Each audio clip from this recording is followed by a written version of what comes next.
Parfait. Alors, bienvenue à tous pour ce premier webinaire de l'année 2020. Alors, je vous souhaite à tous déjà une excellente bonne année 2020. Et pour ceux qui ne me connaissent pas, je suis Dr Noa Bengayed, directrice recherche et développement qualité des services à la Fédération québécoise des sociétés Alzheimer.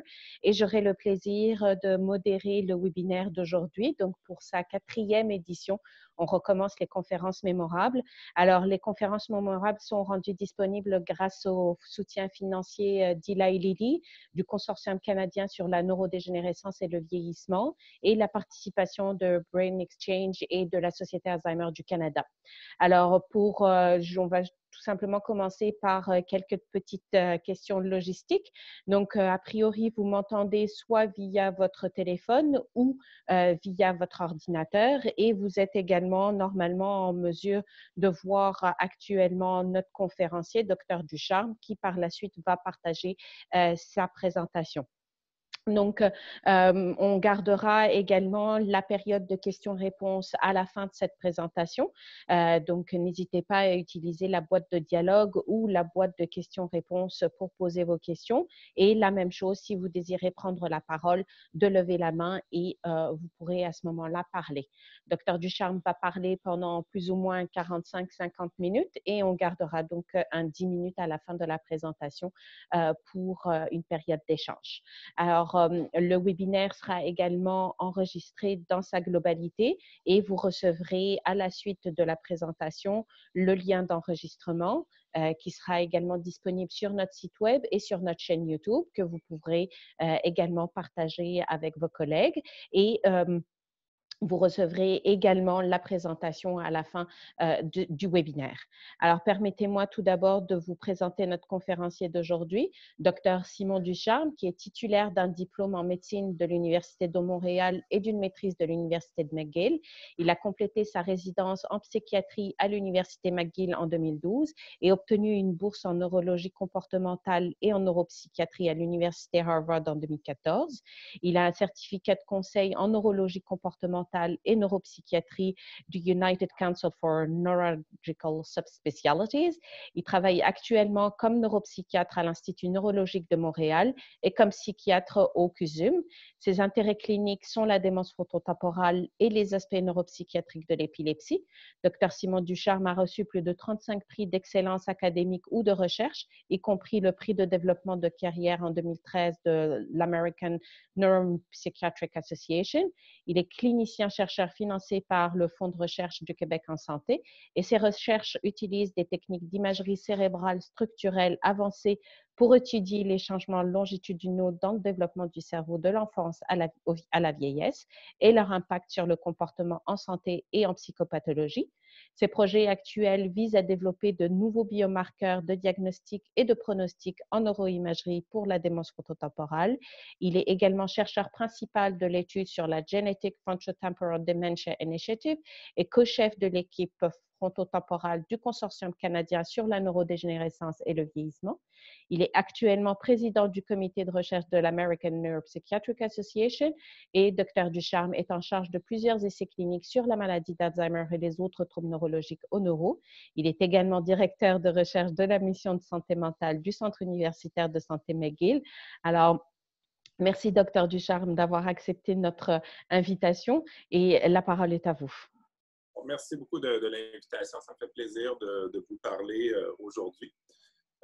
Comme c'était mentionné, j'ai une pratique clinique spécialisée en démence avec des intérêts de recherche. Je travaille sur la démence frontotemporale, mais aussi la maladie d'Alzheimer, particulièrement au niveau des essais cliniques sur les nouveaux traitements pharmacologiques de la maladie. Donc, c'est sur cet aspect-là sur lequel je vais mettre l'emphase aujourd'hui. Donc, je vais vous parler des dernières avancées en recherche sur les traitements de la maladie d'Alzheimer principalement. Mentionner qu'à travers ce travail-là, je participe à des études cliniques pharmaceutiques avec les compagnies qui sont mentionnées. Je vais simplement mentionner, comme c'est la norme, les conflits d'intérêts. Là, Noa, je vois ton écran plutôt que le mien. Ah, C'est revu. Et j'ai aussi des services de consultation et j'ai aussi une petite entreprise en démarrage qui utilise l'intelligence artificielle pour le diagnostic des maladies neurologiques, mais je ne vais pas parler de ce sujet-là aujourd'hui. Donc, aujourd'hui, avant de parler des traitements puis des nouveaux développements, on va quand même prendre quelques minutes pour bien comprendre comment est-ce qu'on fait le diagnostic de la maladie d'Alzheimer. Qu'est-ce que c'est? On va parler par la suite des approches de prévention, les traitements actuels et ensuite, qu'est-ce qui est en développement, qu'est-ce qui s'en vient, avec bien sûr quelques précisions sur la molécule aducanumab, dont certains d'entre vous ont peut-être entendu parler, qui a démontré des effets positifs qui ont été annoncés à l'automne dernier. Donc, c'est un sujet qui est très d'actualité. On va avoir le temps à la fin pour une période de questions. Donc, qu'est-ce que c'est la maladie d'Alzheimer? Donc, la première chose à bien comprendre, c'est que c'est une maladie qui fait partie d'un ensemble de maladies qu'on appelle les démences ou synonyme troubles neurocognitifs majeurs. Donc, quand on parle de démence ou de troubles neurocognitifs, ça veut dire la même chose. Donc, qu'est-ce que c'est? C'est un groupe de maladies, généralement dégénératives, dans lequel une personne adulte ou vieillissante développe un déclin cognitif par rapport à un niveau antérieur.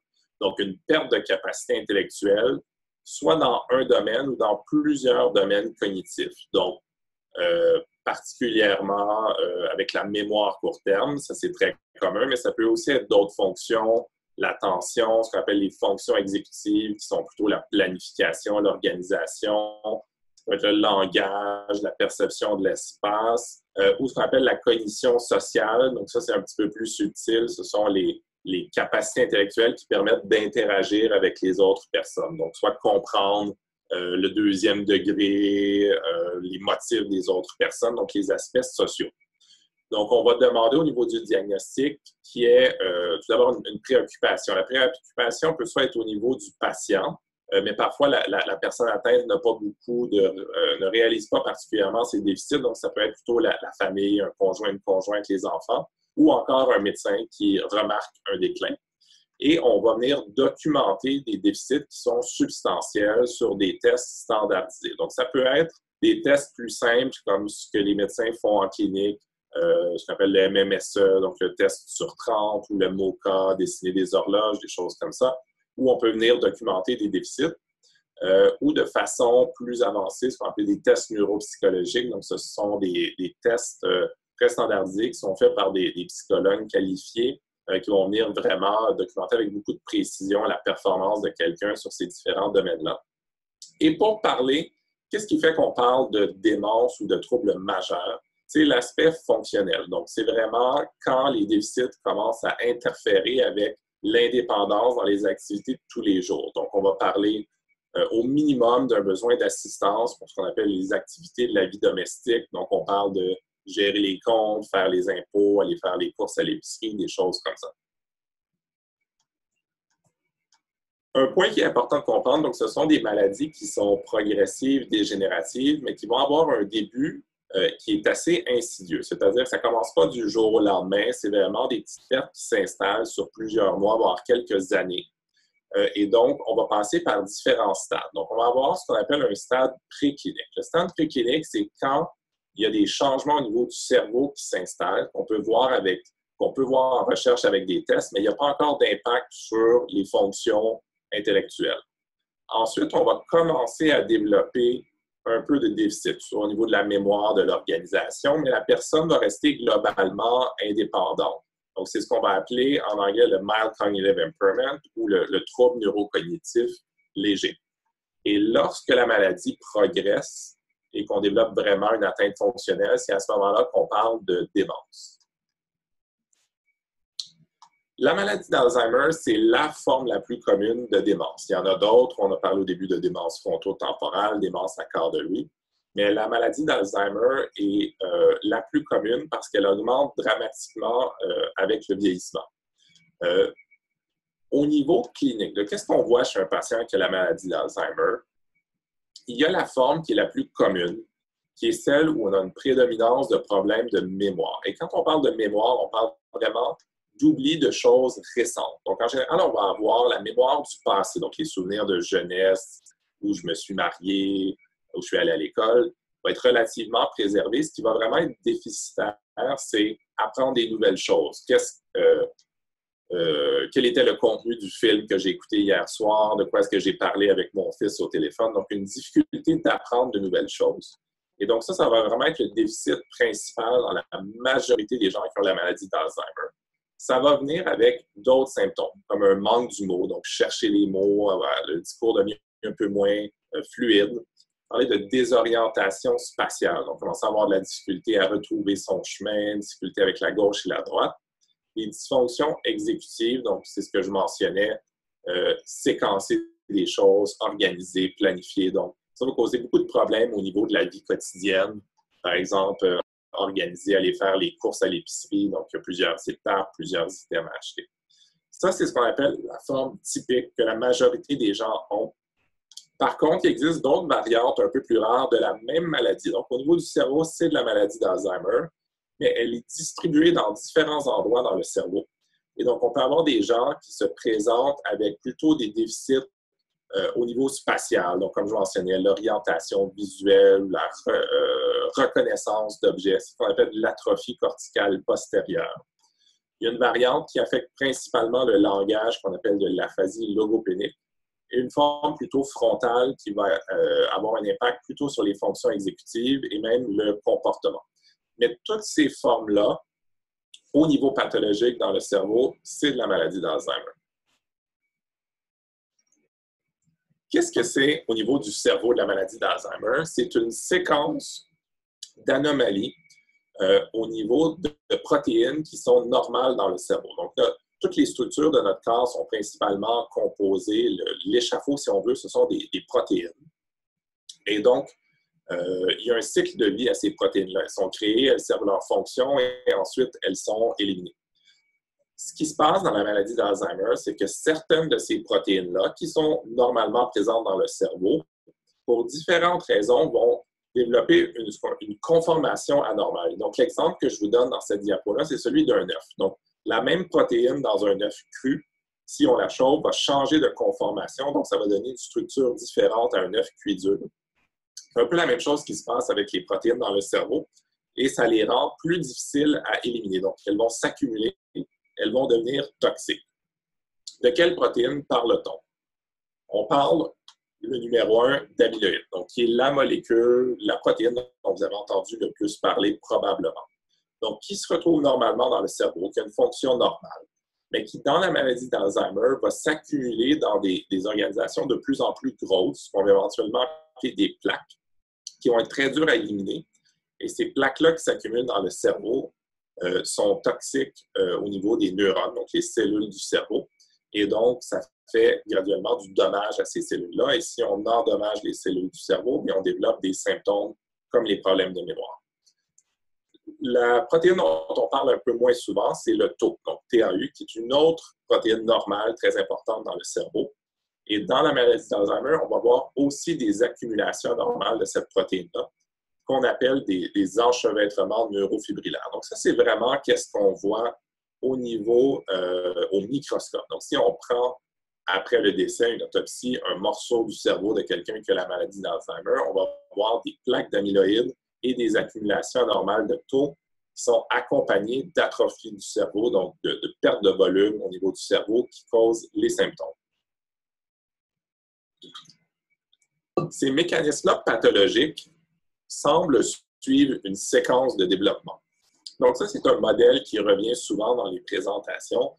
C'est un modèle théorique dans lequel une majorité de chercheurs pensent que l'amyloïde, donc la courbe en rouge, la première, semble être la première chose anormale qui s'accumule, qui semble mener par la suite à des problèmes au niveau fonctionnel, au niveau, entre autres, de l'usage du glucose dans les neurones, qui va par la suite mener à des anomalies au niveau de la protéine tau, et par la suite, le cerveau va vraiment entrer dans sa phase de dégénérescence, c'est-à-dire perdre du volume, et là, on va avoir de plus en plus de symptômes. Donc ça, c'est le modèle théorique. Il y a différents arguments qui supportent ce modèle-là. Par contre, un point qui est important de faire, c'est qu'il y a des modèles, disons, alternatifs au modèle où l'amyloïde est le facteur prédominant. Et entre autres, cette étude-là l'image est un peu complexe, mais le point important de cette étude-là, c'est que c'était une étude qui était vraiment basée sur les données. Ça veut dire que ce n'était pas une étude théorique, c'est une analyse statistique complexe de qu'est-ce qui se passe chez un grand groupe de patients avec l'Alzheimer. Et ce qu'ils ont vu dans cette étude-là, c'est qu'à l'origine, il semble y avoir une grande importance au niveau des facteurs qu'on appelle vasculaires. Donc, le petit dommage qui vient, par exemple, d'avoir des très, très, très petits AVC, donc des micro-hémorragies, donc on parle des toutes petites lésions, semble être quelque chose qui est très fréquent au début de la maladie et peut-être facilite, disons, la progression par la suite de l'amyloïde et du tau. Donc, ça, c'est le contexte général. Comment est-ce qu'on fonctionne comme médecin? Donc, au niveau de l'évaluation, on va voir un patient qui soit référé par la famille, par lui-même, par un médecin. Et donc, on va vraiment aller chercher une histoire détaillée. Donc, on cherche quand les symptômes ont commencé. Donc, ça devrait être subtil au début, mais avec une certaine progression à travers les mois et les années. On va aller chercher l'information aussi de la famille, une histoire collatérale, parce que la personne qui a la maladie n'a pas nécessairement une bonne réalisation de ce qui se passe. On va chercher l'histoire familiale pour les formes qu'on va appeler génétiques. Un point important en maladie d'Alzheimer, les formes génétiques sont extrêmement rares.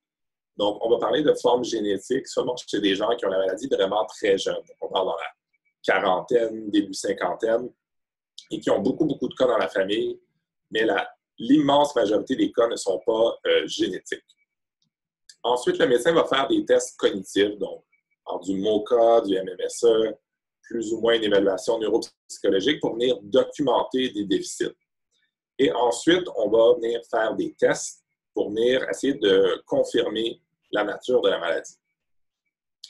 Le premier test, au-delà de quelques prises de sang pour éliminer des problèmes, là, si on veut, réversibles, comme par exemple l'hypothyroïdie, va être l'imagerie cérébrale structurelle, donc CT scan, IRM. Dans ce test-là, ce qu'on cherche, c'est vraiment des signes de dégénérescence qui vont se manifester par de l'atrophie. Par exemple, une zone qu'on appelle l'hippocampe, qui est très impliquée dans la formation des mémoires, va devenir anormalement plus petite chez quelqu'un qui a la maladie. Ça, c'est des choses qu'on peut voir à l'imagerie quand la maladie est un peu plus avancée. Quand notre imagerie CT-IRM ne nous donne pas la réponse, surtout chez les gens plus jeunes, on va faire ce qu'on appelle un examen de médecine nucléaire qui s'appelle un TEP scan, qui va nous montrer les anomalies au niveau de la fonction en mesurant la consommation de glucose, qui est la principale source d'énergie du cerveau. Ensuite, il y a d'autres biomarqueurs qui peuvent être faits et ensuite, on suit les patients. Je vous parle de biomarqueurs. Qu'est-ce que c'est? Un biomarqueur, c'est un test biologique, donc objectif, qui nous permet de déterminer la présence ou non de la pathologie d'Alzheimer. Donc, je vous ai parlé d'imagerie cérébrale structurelle, de PET scan. Tout ça nous donne des signes indirects de la maladie. Mais on peut aussi aller chercher vraiment une signature plus moléculaire. Donc, voir les signes de l'accumulation d'amyloïdes ou de tau. On peut faire ça de deux façons. On peut faire ça dans une ponction lombaire, donc une petite aiguille insérée dans le bas du dos, où on va chercher du liquide dans lequel baigne le cerveau, le liquide céphalorachidien. Et on peut voir des anomalies au niveau de l'amyloïde et du tau à ce niveau-là qui viennent nous confirmer que la cause de la perte cognitive est bel et bien la maladie d'Alzheimer. C'est aussi possible de voir l'amyloïde avec un test de médecine nucléaire, donc un TEP scan. Ces examens-là sont faits au Québec. Ils ne sont pas faits dans la majorité des gens qui ont la maladie d'Alzheimer parce que ce sont des tests à usage restreint. Donc, ce sont des tests qui vont être utilisés surtout chez les gens avec ce qu'on appelle la démence précoce. Donc, des débuts avant 60 ans où le questionnement diagnostique est particulièrement aigu parce que ce sont des formes plus rares. Parce que si on parle de gens plus âgés, donc après 75-80, la grande majorité des gens vont avoir un peu de maladie d'Alzheimer, peut-être un peu de dommages vasculaires. Donc, le diagnostic devient plus mixte et l'intérêt de ces biomarqueurs-là diminue. Donc, ça, c'est le tour d'horizon au niveau de la maladie d'Alzheimer. Donc, l'étape suivante, c'est les approches de prévention. Qu'est-ce que la science nous dit qu'on peut faire pour prévenir potentiellement la maladie?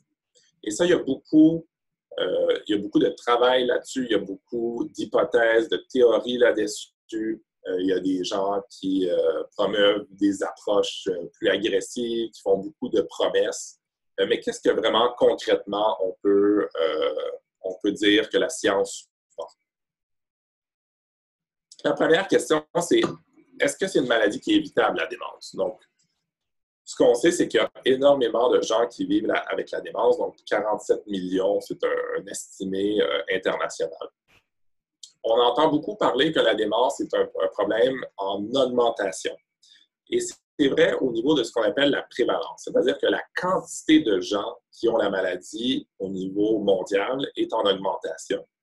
La raison principale étant l'augmentation de l'espérance de vie. Donc, les gens vivent de plus en plus vieux, et ça inclut dans les pays en voie de développement. Et donc, par ricochet, le nombre de gens vivant avec la démence augmente. Par contre, une nouvelle très positive dont on entend un peu moins parler, c'est que l'incidence. Donc, l'incidence, c'est le nombre de nouveaux cas sur une période donnée. Donc, par exemple, combien il y a de nouveaux cas de démence sur une année au Canada? Ce qu'on a vu, c'est que l'incidence, elle a diminué significativement jusqu'à 20 % dans les 15 à 20 dernières années. C'est-à-dire que pour une même population, il y a 20 % moins de cas qu'il y en avait il y a 15 ou 20 ans. Et la raison qui explique ça, c'est probablement une diminution de tout ce qui est facteur de risque vasculaire. Donc, cigarettes, hypertension non traitée, sédentarité, tout ça sont des facteurs de risque vasculaire. Et il y a eu une amélioration au niveau de cet aspect-là dans la société, particulièrement au niveau du tabagisme. Donc, ça nous montre qu'il y a un côté évitable à la démence. Il y a 2 projets majeurs qui ont été faits dans les 2 dernières années pour tenter de voir qu'est-ce qui serait une approche vraiment là, basée sur les données probantes pour la prévention.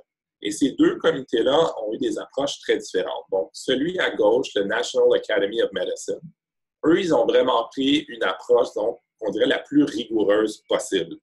Donc, ils ont cherché à voir qu'est-ce qui est vraiment basé là, sur des données optimales, des essais randomisés de longue durée, et donc vraiment voir qu'est-ce qui est supporté par la science. Tandis que le Lancet, ils ont une approche un peu plus globale où ils ont inclus des données qu'on va appeler un peu plus épidémiologiques, c'est-à-dire des données de population où on peut voir des corrélations comme tel type de diète est associé à moins de démence, mais qui n'ont pas nécessairement été testées là, véritablement chez des gens.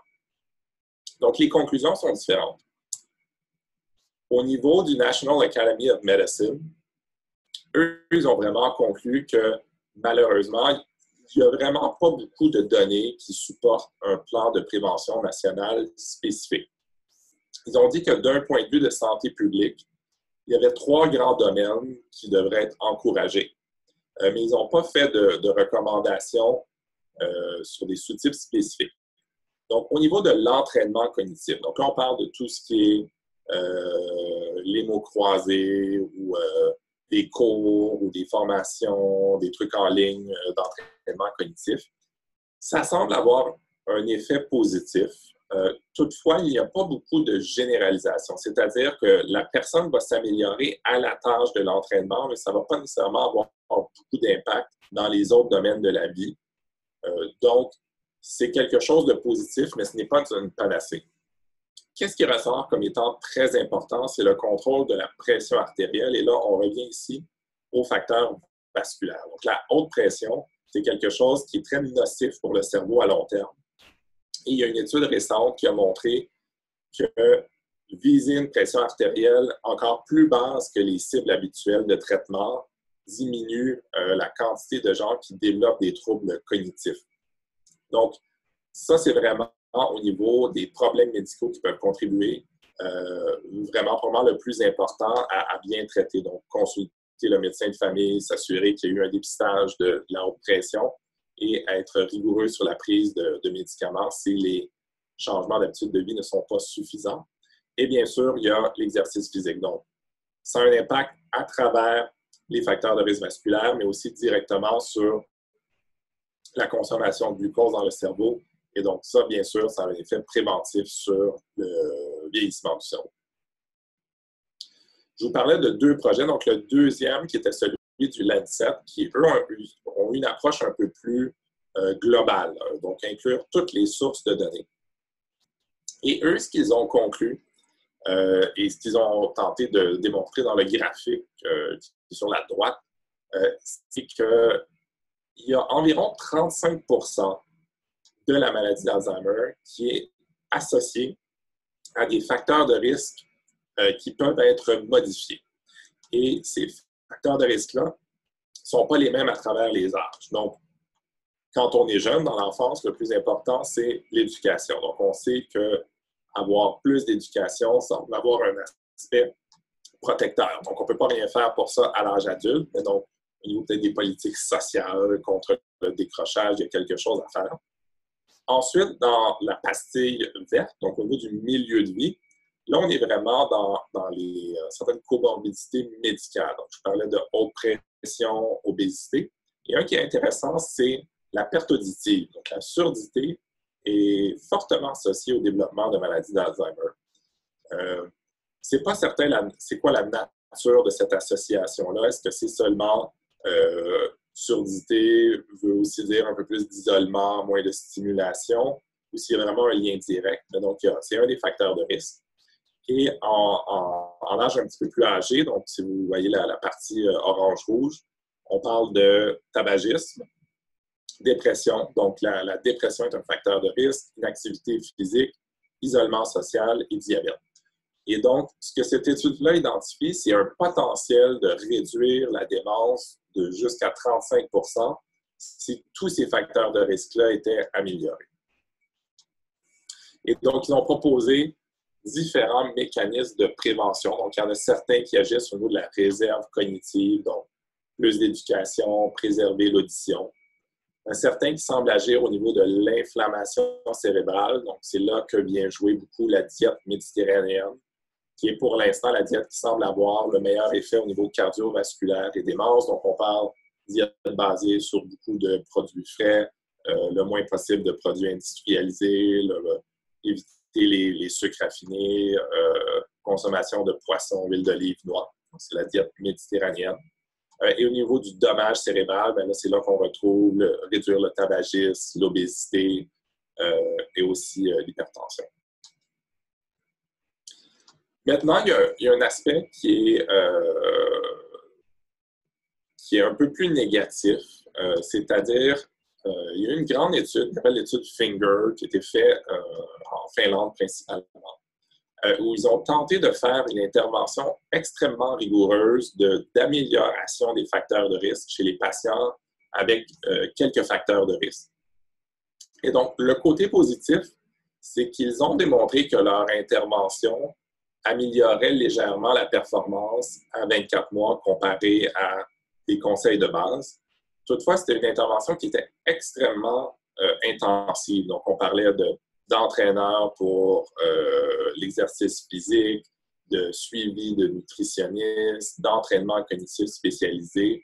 Et donc, toutes ces interventions-là mises ensemble, oui, ça a eu un effet positif, mais somme toute modeste. Et donc, étant donné le coût significatif de cette intervention-là, ça ne justifie probablement pas l'implantation d'un tel programme. Donc, ça, c'était pour les approches de prévention. Donc, parlons un peu de qu'est-ce qui existe au niveau des traitements actuels de la maladie d'Alzheimer. Donc, les traitements ont été développés à travers les années. Les premiers traitements ont été basés sur ce qu'on appelait l'hypothèse cholinergique. Donc, un neurotransmetteur qui s'appelle l'acétylcholine, qui est importante au niveau du niveau d'alerte et aussi de la mémoire. Et ça avait été noté que les patients avec maladie d'Alzheimer avaient une perte des neurones cholinergiques. Et donc, les compagnies pharmaceutiques ont développé des médicaments qui bloquent, si on veut, la dégradation de l'acétylcholine pour augmenter le niveau au niveau du cerveau. Et donc, ça a donné les médicaments qui sont présentement sur le marché, l'Aricept, l'Excelon, la galantamine.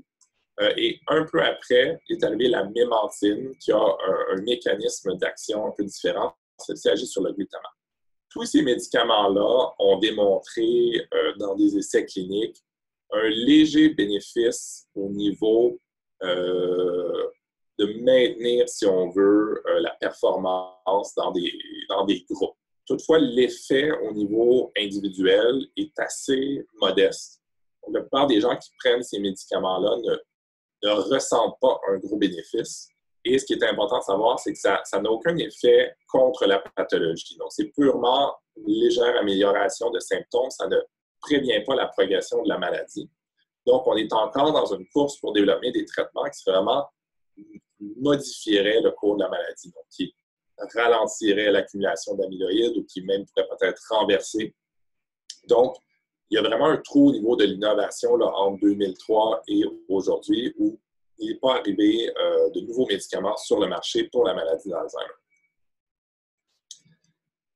Qu'est-ce qui s'est passé entre-temps? C'est énormément d'essais cliniques et énormément de molécules qui ont échoué.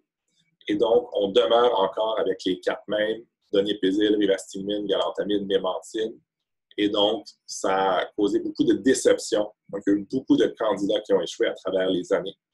Et il y a un certain nihilisme, c'est-à-dire l'impression qu'il n'y a jamais rien qui va marcher pour cette maladie-là.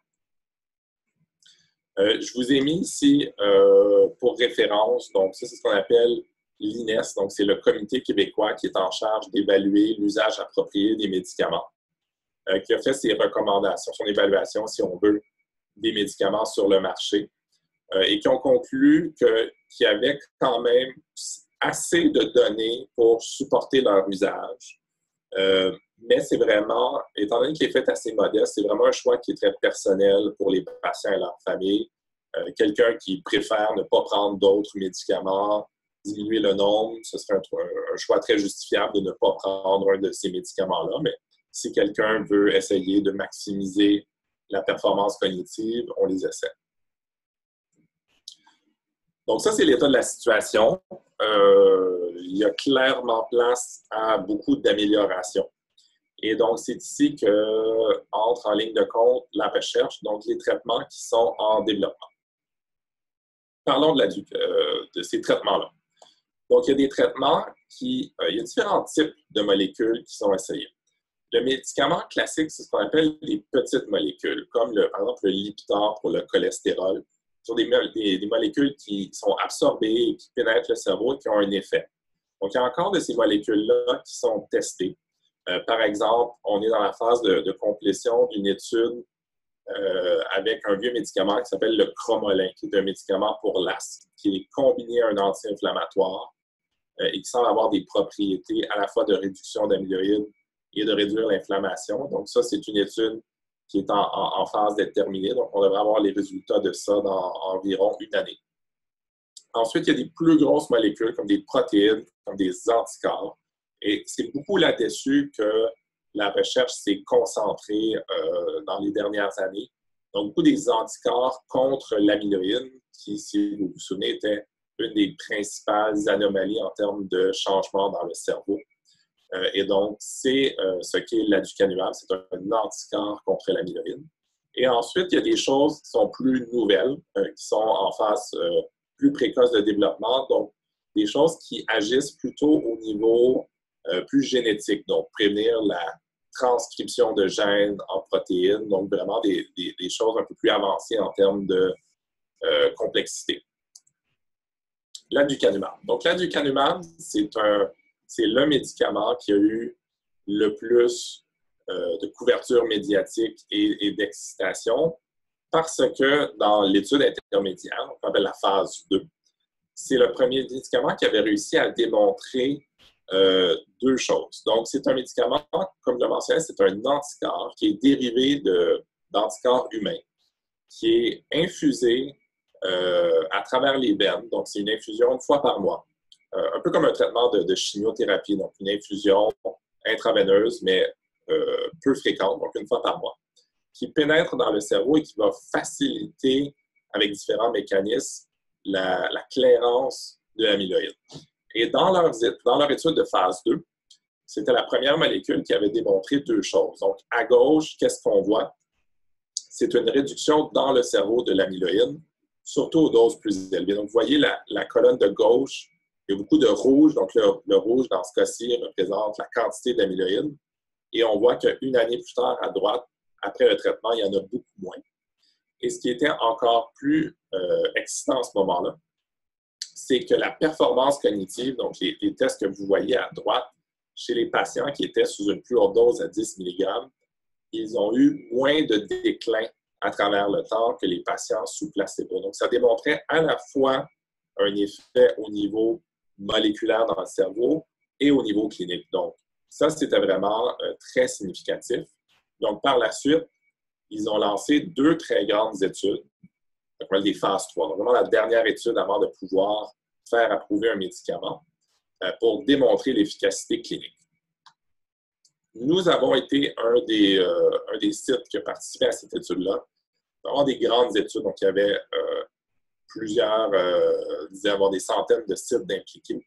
C'était une étude d'1 année et demie avec randomisé, donc avec un placebo et des gens sous le médicament actif qui recevaient 1 fois par mois l'infusion d'aducanumab à différentes doses. Et ces gens-là avaient un suivi au niveau des scans cérébraux, médical et aussi beaucoup de tests cognitifs pour voir quel était l'impact sur un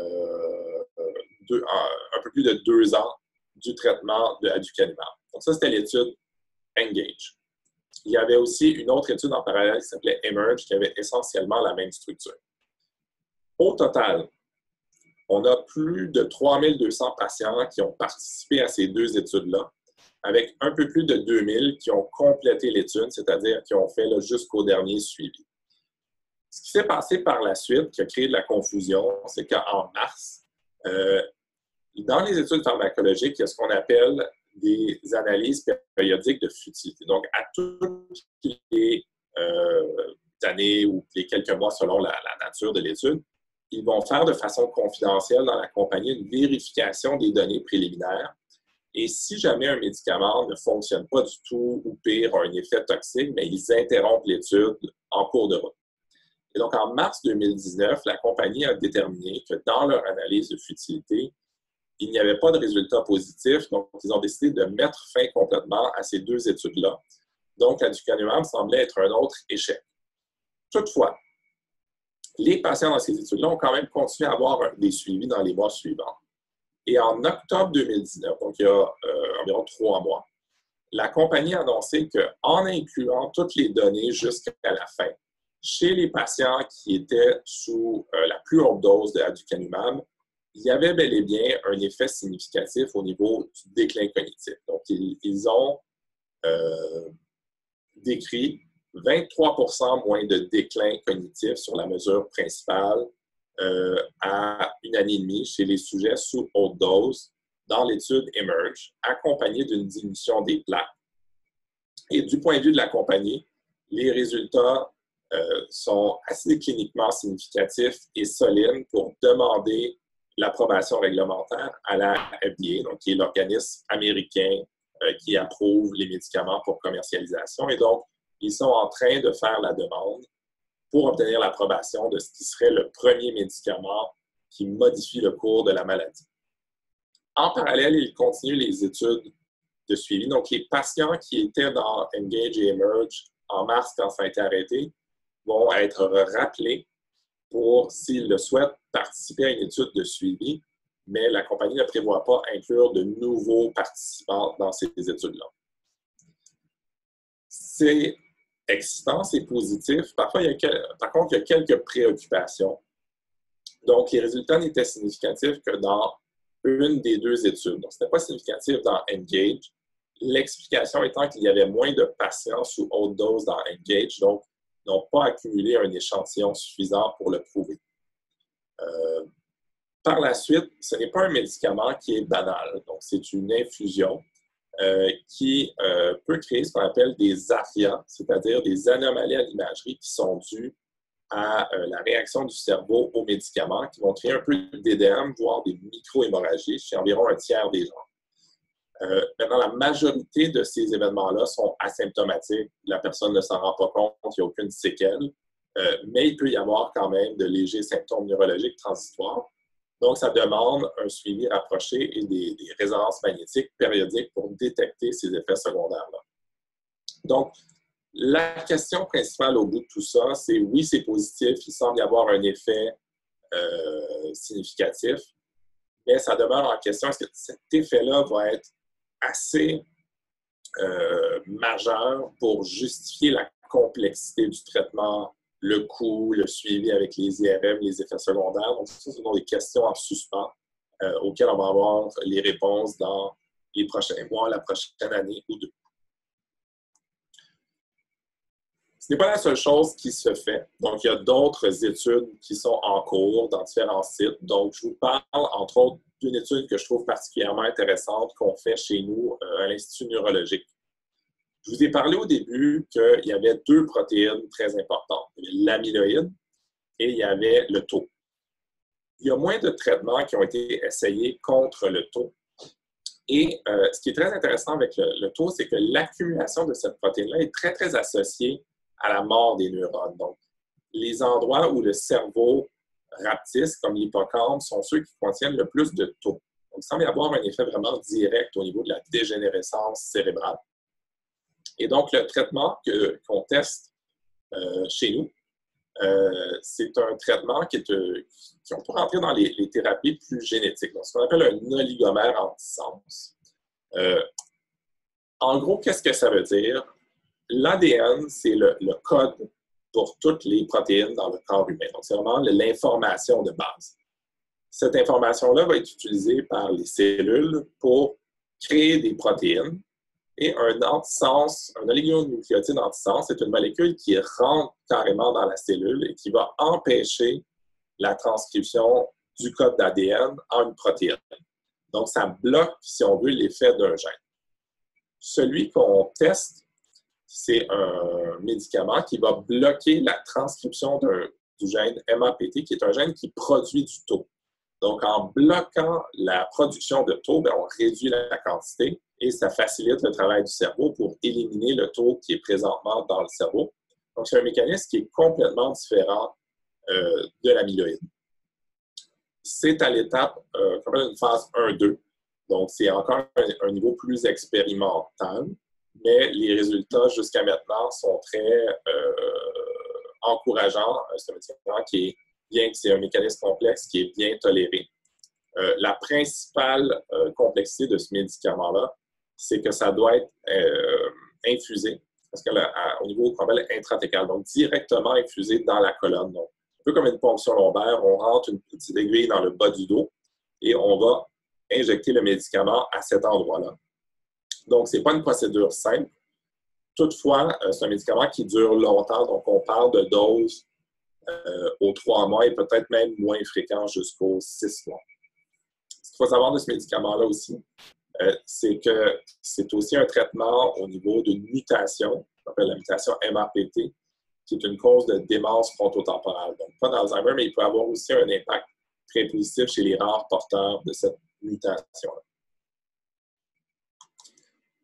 La question finale, c'est pourquoi est-ce qu'il y a eu des dizaines, des centaines de millions de dollars qui ont été investis en recherche au niveau académique, dans les universités, dans les compagnies pharmaceutiques? Qu'est-ce qui fait qu'on n'a pas encore de traitements sur le marché qui ont un effet vraiment radical au niveau du traitement de la maladie? Il y a différentes explications possibles. Une chose qui est très importante, c'est qu'on présente souvent ça comme des modèles qu'on appelle catégoriques de maladies. On parle de maladie d'Alzheimer, de démence vasculaire, de démence à corps de Lévy, de démence frontotemporale, comme si c'était des maladies qui étaient entièrement séparées. Ça, c'est vrai quand on parle des gens avec les rares formes génétiques ou les gens qui sont jeunes, les gens qui ont la démence en bas de 60 ans, qui forment une minorité de patients. Alors que la grande majorité des gens qui ont la démence, ce sont des gens beaucoup plus âgés, donc en haut de 75, 80, 85. Et on sait que ces gens-là, si on fait une autopsie, oui, ils ont de la maladie d'Alzheimer, mais ils ont aussi d'autres formes de pathologie. Ils vont avoir des corps de Lévy, ils vont avoir des micro-hémorragies. Donc, ce sont vraiment ce qu'on appelle des démences mixtes. Et donc, un traitement, par exemple, qui s'attaque à l'amyloïde, bien, ça s'attaque à une des parties de la dégénérescence, mais ça ne touche pas toutes ces autres formes de pathologie. Donc, il y a une complexité de maladie dans le vieillage qui fait qu'un traitement a peu de chances de renverser totalement la maladie. Je vous l'ai mentionné un petit peu plus tôt, il y a beaucoup de mécanismes pathologiques pour la maladie d'Alzheimer. Donc, j'ai parlé d'amyloïdes, j'ai parlé de taux, il y a aussi des aspects vasculaires, des aspects d'inflammation, des aspects au niveau des mitochondries. Donc, il n'y a pas un seul mécanisme qui explique la maladie d'Alzheimer. Donc, tout ça soulève l'hypothèse de est-ce qu'on aurait besoin d'approches combinées. Donc, je vous donne l'exemple, par exemple, de l'oncologie, le cancer. Quand les oncologues traitent un cancer, ça va être des combinaisons, 2, 3, 4 médicaments qui agissent chacun sur différents aspects de la tumeur pour avoir un bénéfice important. Donc, peut-être qu'on a besoin de la même chose en maladie d'Alzheimer. Pas juste un traitement pour la myéline, pas juste un traitement pour le taux, mais peut-être quelque chose pour un, pour l'autre, plus un traitement contre l'inflammation. Donc, le domaine évolue vers ça. Ce sont des études qui sont quand même assez difficiles à réaliser. Et la question finale, c'est peut-être est-ce qu'on a besoin d'approches personnalisées, donc vraiment selon le profil individuel. Et je vous mentionne une chose sur laquelle on travaille à l'Institut neurologique avec un de mes collègues, Dr. Ituri-Médana, c'est l'idée d'avoir, en anglais, un fingerprint, comme une empreinte digitale d'un patient sur quelles sont les anomalies spécifiques à ce patient-là. Est-ce qu'il a plus d'amyloïdes, moins de taux, plus de vasculaire, moins d'inflammation? Ce qui pourrait nous permettre d'avoir un profil personnalisé de traitement et peut-être qu'en appliquant ce genre d'approche-là, on aurait plus de succès. Et donc, ça, c'est vraiment les orientations de recherche pour le futur, donc pour les prochaines 5 à 10 années. Donc, on arrive à 1h17. Donc, c'est la fin de ce que j'avais à vous présenter. Donc, je pense qu'on peut ouvrir la période de questions.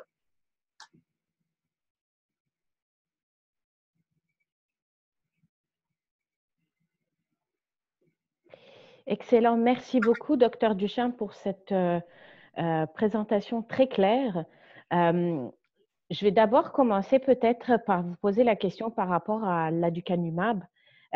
Étant donné qu'il y a eu justement ces résultats qui étaient plus ou moins contradictoires entre mars et octobre, comment est-ce que la communauté scientifique a réagi en décembre quand Biogen justement a présenté les résultats complets de l'étude Emerge? Et est-ce que justement cette confusion dans les résultats n'apporte pas un certain scepticisme par rapport à l'étude elle-même? Et est-ce que justement la FDA ne va pas demander peut-être des essais complémentaires pour justifier les résultats qui ont été observés? À quel point finalement est-ce qu'on peut se fier à ces résultats? Oui. Donc, il y a eu deux grands types de réactions. Donc, la première réaction, c'est un peu comme « ouf, finalement, quelque chose semble fonctionner ». Donc, ça, c'est l'enthousiasme. Maintenant, et moi, je suis plus dans le deuxième camp, en effet, il y a un certain scepticisme qui vient si on veut, de la complexité là, de ce qui est annoncé comme étant un effet positif. Le fait qu'il y ait eu un changement, si on veut, au niveau des résultats, ça, à la rigueur, on peut le comprendre parce que l'analyse périodique de futilité, oui, elle a été faite, par exemple, en mars, mais elle a été faite avec les données vraiment qui remontaient à l'automne d'avant. Donc, il y a quand même presque une année de données supplémentaires qui est arrivée après cette analyse-là. Et donc, si on avait, par exemple, un effet qui arrive un petit peu plus à long terme, ça serait possible. Moi, personnellement, ce qui m'embête plus, c'est le fait que c'est seulement une des deux études qui a démontré l'efficacité sur l'issue primaire, là, qui était la sévérité du trouble cognitif. L'explication de la compagnie, c'est que dans la deuxième étude, l'étude Engage, il y avait moins de patients sous les hautes doses. Mais tout de même, ça nous envoie un peu un signal que l'effet positif, s'il est là, il n'est probablement pas énorme, parce que sinon, il y aurait eu un peu de signal, au moins dans l'autre étude. Ce qu'on ne sait pas, c'est, on sait que ce n'était pas significatif dans la deuxième étude, mais est-ce que ça allait dans la même direction? Est-ce qu'ils n'ont pas pu le prouver statistiquement, mais ça s'enlignait vers la même chose? Cette partie-là, c'est gardé secret par la compagnie. Avec l'information que j'ai aussi l'impression que la FDA va demander plus d'études. Maintenant, Biogen, c'est une excellente compagnie, ils ont des gens très compétents qui travaillent là, donc si, de leur point de vue, ils en ont assez, ça suggère qu'il y a plus que seulement la partie qu'ils ont déclarée qui supporte leur position. On va voir. Mais je ne serais pas surpris qu'ils demandent de poursuivre une étude ou d'en refaire une autre seulement sur les hautes doses. Effectivement. Alors, on va prendre quelques questions déjà qu'on a. Que pensez-vous de l'appareil Neuro RX Gamma Headset développé par V-Lite? Apparemment, il y aurait eu un article dans ce sens au début du mois. Est-ce que vous le connaissez? Est-ce que vous avez une opinion par rapport à cet appareil? Je dois être honnête, je ne le connais pas. Si la personne peut me dire, répétez-moi le nom, peut-être ça va m'indiquer quel est le... Donc, c'est le Neuro RX Gamma Headset. Gamma Headset. Si vous permettez, on peut prendre une autre question. Je vais faire Oui. Alors, justement, dans les derniers jours, encore une fois, dans les dernières semaines, on a beaucoup entendu parler d'un potentiel vaccin avec justement des résultats assez prometteurs. Quelle est votre opinion là-dessus?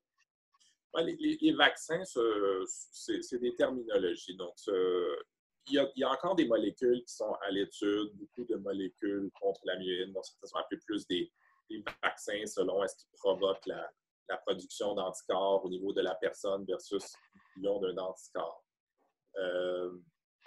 Pour voir vraiment les résultats en phase 3 quand ça sort.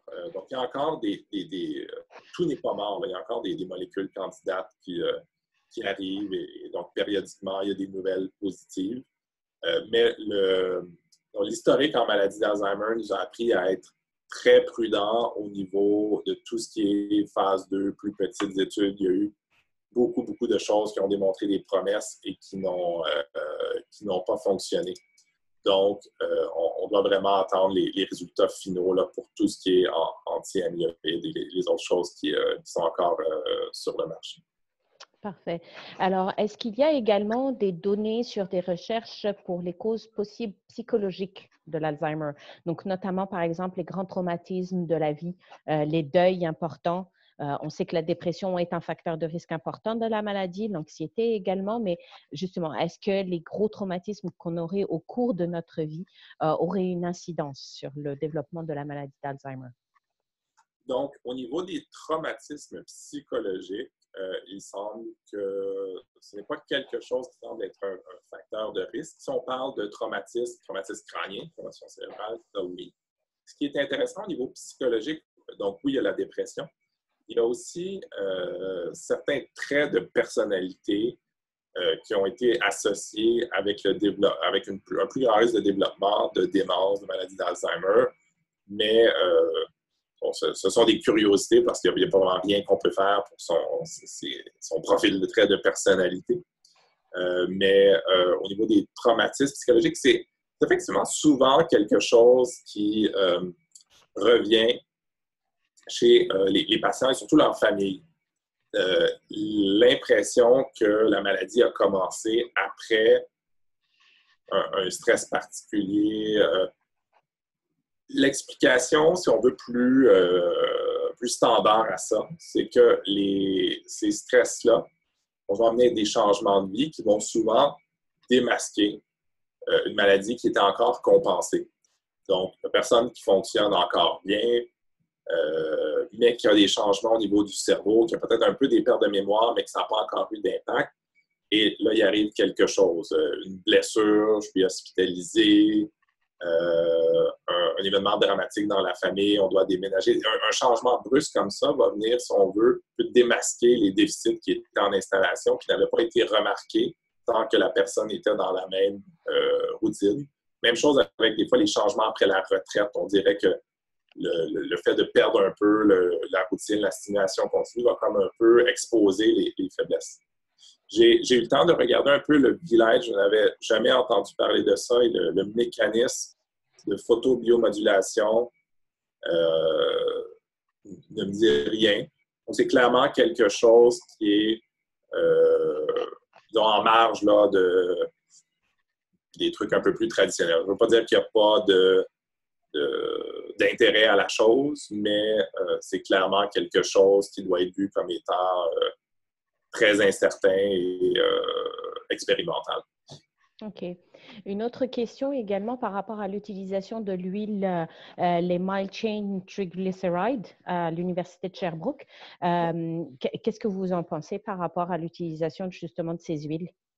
Oui. Donc, tout ce qui est les suppléments, dont on va dans les suppléments alimentaires, il y a beaucoup d'intérêt, surtout au niveau de l'Université de Sherbrooke, au niveau de tout ce qui est les corps cétoniques. Donc, le cerveau fonctionne principalement avec du glucose. Lorsqu'il n'y a plus de glucose, on passe en deuxième mode, les corps cétoniques. Donc, on peut obtenir cet effet-là avec un jeûne relativement prolongé. Mais aussi l'idée qu'on pourrait supplémenter le corps avec des choses qui augmentent la quantité de cétone et que peut-être ça faciliterait la préservation du cerveau. Et ça, c'est beaucoup basé sur le fait qu'on voit des anomalies au niveau de l'usage du glucose dans le cerveau. Ce sont définitivement des voies intéressantes. Ce ne sont pas des suppléments qui ont le degré de données probantes requis pour recommander formellement. Mais ce n'est pas sans intérêt, là. Mais à la base, toutes ces choses-là, les suppléments externes, doivent... parfois, il y a beaucoup d'énergie qui est mise sur trouver ce genre de choses-là par les patients, mais il y a des trucs très concrets à faire. Donc, ça, c'est le genre de choses à aller chercher après avoir optimisé le style de vie, le tabac, l'exercice physique. Donc, ça m'étonnerait beaucoup que ce genre de suppléments ait un impact supérieur à avoir une vie physique un peu plus active. Alors, sur la même lancée, justement, vous parlez beaucoup de prévention. Qu'est-ce que vous pensez du protocole RECODE du docteur Bredesen? Donc, là, comment dire, on doit faire une distinction entre les données et le branding. Donc, ce sur quoi c'est basé, ces protocoles-là, à la base, c'est des interventions très simples. La pression, améliorer l'alimentation, l'exercice, le cognitif. Donc, ça, ce sont les choses qu'on sait qui fonctionnent. Après ça, il y a une couche, si on veut, de marketing. Donc, on met ça dans un protocole et on fait des grandes promesses. Et on ajoute des éléments qui sont un petit peu plus donc questionnables en termes de validité. Donc, le protocole en tant que tel, il y a beaucoup de bonnes choses là-dedans, mais il y a un niveau, si on veut, de promesse qui est excessive, qui est très américain là, comme approche de packager ça dans quelque chose avec un nom propre et d'en parler comme si c'était la panacée. Là. Mais il y a des trucs intéressants à la base, mais c'est les mêmes choses que vous avez vues dans la présentation. Oui. Alors, on a encore le temps pour une ou deux questions. J'aimerais quand même souligner que sur le site web de la Fédération, on a également répertorié l'ensemble enfin, en tous les cas, une grande partie des essais cliniques ou des études qui sont en cours actuellement au Québec. Et les études de Dr Ducharme sont également présentes sur notre site web. Donc, n'hésitez pas à aller y jeter un coup d'œil et puis à vous engager si cela vous intéresse. Je tiens également à souligner aujourd'hui la présence avec nous de plusieurs personnes atteintes de la maladie d'Alzheimer. Donc, merci d'avoir pris le temps d'être avec nous. Surtout que janvier, c'est le mois de la sensibilisation à la maladie. Donc, Je sais que ça vous demande beaucoup de temps et d'efforts pour être avec nous aujourd'hui, alors merci beaucoup. Alors, si on n'a pas d'autres questions, je tiens également à vous signaler que vous allez recevoir dans l'heure qui suit l'enregistrement du webinaire d'aujourd'hui, de même que les liens pour pouvoir revoir le webinaire si vous le souhaitez ou en tous les cas partager avec vos collègues. Et le prochain webinaire aura lieu le 5 février prochain. Il sera présenté par un duo cette fois-ci, composé de Dr Isabelle Vedel et Dr Claire Godard de l'Université McGill, qui aborderont l'impact positif de la continuité des soins avec un médecin de famille sur l'utilisation de l'urgence et des hospitalisations. Alors, si vous n'êtes pas déjà inscrit, n'hésitez pas encore à le faire. Je vous enverrai également le lien. Alors, si on n'a pas d'autres questions, effectivement, alors je tiens à vous remercier beaucoup, Dr Ducharme, pour votre temps aujourd'hui et pour cette excellente présentation. Également, l'ensemble des participants pour votre interaction. Et puis, je vous souhaite une agréable fin de journée et puis au plaisir de vous compter parmi nous encore à chaque fois aux conférences mémorables. Merci encore.